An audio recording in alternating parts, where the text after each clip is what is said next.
Shalom Bapak Ibu Saudara yang dikasih oleh Tuhan. Saya percaya Bapak Ibu Saudara semua dalam keadaan baik, dalam perlindungan Tuhan. Dan doa kami kasih setia Tuhan senantiasa berlimpah-limpah atas setiap hidup kita. Saudara, good news kali ini saya akan beri tema pilih hidup atau pilih mati, yang terambil dalam kitab Kejadian pasal yang ketiga, ayat 1 sampai dengan ayat yang ke-7. Begini bunyi kebenaran firman Tuhan. Adapun ular ialah yang paling cerdik dari segala binatang di darat yang dijadikan oleh Tuhan Allah. Ular itu berkata kepada perempuan itu, tentulah Allah berfirman, semua pohon dalam taman ini jangan kamu makan buahnya, bukan? Lalu sahut perempuan itu kepada ular itu, buah pohon-pohonan dalam taman ini boleh kami makan. Tetapi tentang buah pohon yang ada di tengah-tengah taman, Allah berfirman, jangan kamu makan ataupun raba buah itu, nanti kamu mati. Tetapi ular itu berkata kepada perempuan itu, sekali-kali kamu tidak akan mati. Tetapi Allah mengetahui bahwa pada waktu kamu memakannya, matamu akan terbuka dan kamu akan menjadi seperti Allah, tahu tentang yang baik dan yang jahat. Perempuan itu melihat bahwa buah pohon itu baik untuk dimakan dan sedap kelihatannya.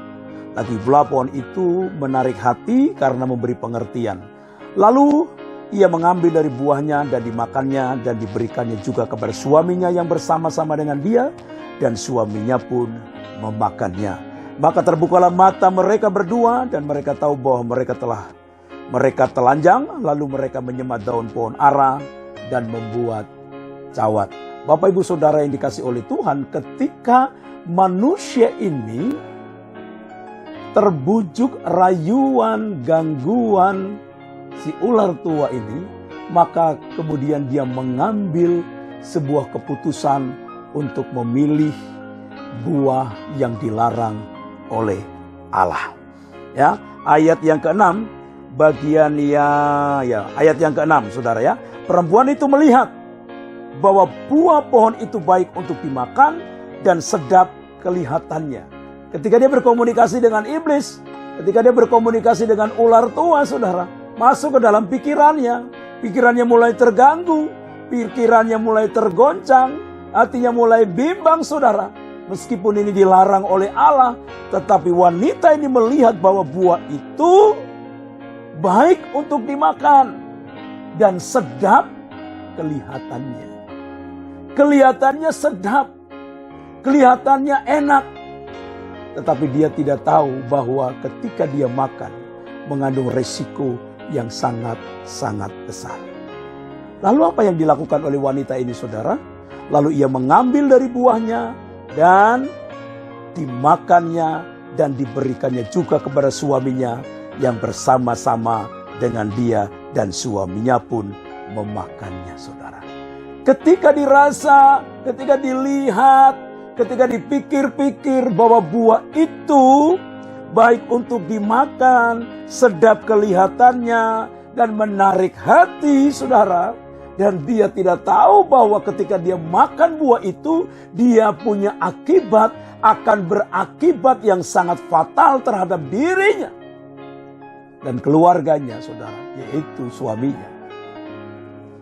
Maka dia makan. Dia ambil buah itu, kemudian dia makan, dibagikan kepada suaminya. Lalu apa yang terjadi, saudara?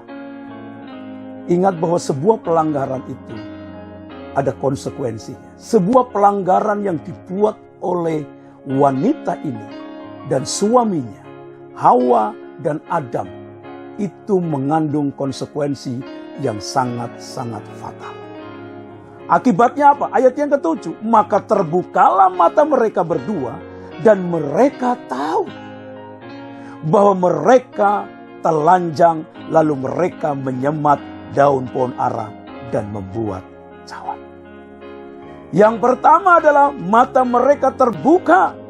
Mereka berdua tahu bahwa mereka telanjang. Artinya apa, saudara? Artinya bahwa sebelumnya dia tidak tahu bahwa dia itu telanjang. Karena Adam dan Hawa diciptakan oleh Allah itu kudus, suci, dan mulia. Mereka tidak tahu benar, mereka tidak tahu salah, saudara. Tapi ketika dia kemudian makan buah yang dilarang itu, mereka kemudian mengerti mana yang benar, mana yang salah. Mereka yang tadinya tidak merasa malu karena mereka telanjang, saudara. Bahkan dia tidak menyadari bahwa dirinya telanjang. Karena kemuliaan Tuhan menutupi kehidupannya. Maka akibat pelanggaran yang dia buat, akibat pilihan yang dia buat, yaitu dia lebih memilih kematian, maka dia menyadari bahwa dirinya itu telanjang. Bapak Ibu, saudara yang dikasih oleh Tuhan, maka akibat dari pilihan manusia ini, saudara, terus-menerus berkelanjutan sampai pada hari ini. Manusia hidup di dalam dosa. Manusia mengalami kematian akibat dosa. Itulah yang kemudian ditulis oleh Rasul Paulus di dalam kitab Roma pasal yang ke-6 ayat yang ke-23. Roma pasal yang ke-6 ayat yang ke-23. Saudara, mari kita lihat Alkitab kita. Roma pasal yang ke-6 ayat yang ke-23. Firman Tuhan berkata, sebab upah dosa adalah maut, tetapi karunia Allah ialah hidup yang kekal dalam Kristus Yesus Tuhan kita.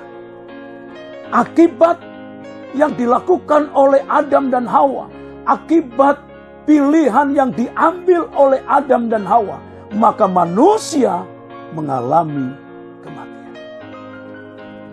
Manusia hidup dalam dosa, manusia hidup dalam penderitaan, manusia hidup dalam kesengsaraan, manusia hidup dalam kesusahan sampai hari ini, saudara. Karena apa? Karena sebuah pilihan yang salah. Dan perlu menjadi catatan buat kita. Ini juga akibat dari ketidaktaatan manusia kepada Allah itu sendiri. Maka ketika saudara hidup dalam ketaatan, ketika saudara hidup dalam ketaatan kepada Allah, saya percaya saudara akan mengalami kehidupan bersama-sama dengan Tuhan. Jadi Bapak Ibu, saudara yang dikasih oleh Tuhan, pilihan manusia yang pertama adalah kematian. Saudaraku yang kekasih di dalam Tuhan. Yang kedua adalah pilihan untuk hidup. Mari kita memilih yang hidup. Di dalam Yohanes pasal yang ke-3 ayat yang ke-16 sampai dengan ayat yang ke-18, firman Tuhan berkata begini, saudara. Yohanes pasal 3, maksud saya, Yohanes pasal 3 ayat yang ke-16 sampai dengan ayat yang ke-18. Karena begitu besar kasih Allah akan dunia ini, sehingga ia telah mengaruniakan anak yang tunggal, supaya setiap orang yang percaya kepadanya tidak binasa, melainkan beroleh hidup yang kekal. Orang yang percaya kepada dia beroleh hidup yang kekal. Ayat 17, sebab Allah mengutus anaknya ke dalam dunia, bukan untuk menghakimi dunia, melainkan untuk menyelamatkannya oleh dia.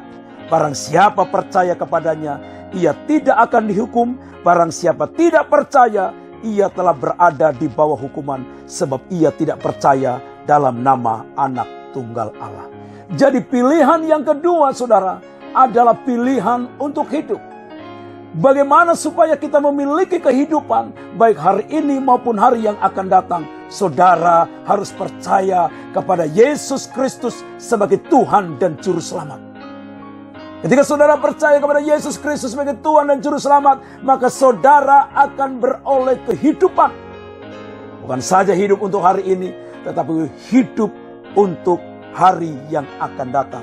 Firman Tuhan dengan jelas, supaya setiap orang yang percaya kepadanya, yaitu kepada Yesus Kristus, tidak binasa, tidak mengalami kematian yang kekal, melainkan beroleh kehidupan yang kekal.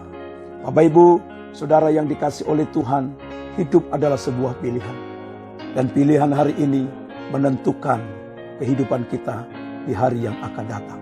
Kalau pilihanmu benar, maka hidupmu akan benar. Pilihanmu salah, maka hidupmu juga akan salah. Pilihanmu hidup, maka akan hidup hari yang akan datang. Pilihanmu kematian, maka kau akan mati untuk selama-lamanya. Terakhir saudara, di dalam kitab Roma pasal yang ketiga ayat yang ke-23. Di dalam kitab Roma pasal yang ketiga ayat yang ke-23, firman Tuhan berkata, karena semua orang telah berbuat dosa dan telah kehilangan kemuliaan Allah, dan oleh kasih karunia telah dibenarkan dengan cuma-cuma karena penebusan dalam Kristus Yesus. Kristus Yesus telah ditentukan Allah menjadi jalan pendamaian karena iman dalam darahnya. Hal ini dibuatnya untuk menunjukkan keadilannya, karena ia telah membiarkan dosa-dosa yang telah terjadi dahulu pada masa kesabarannya.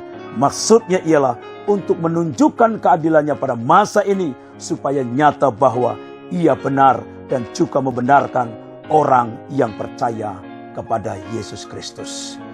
Pilih hidup atau pilih mati, itu adalah sebuah pilihan.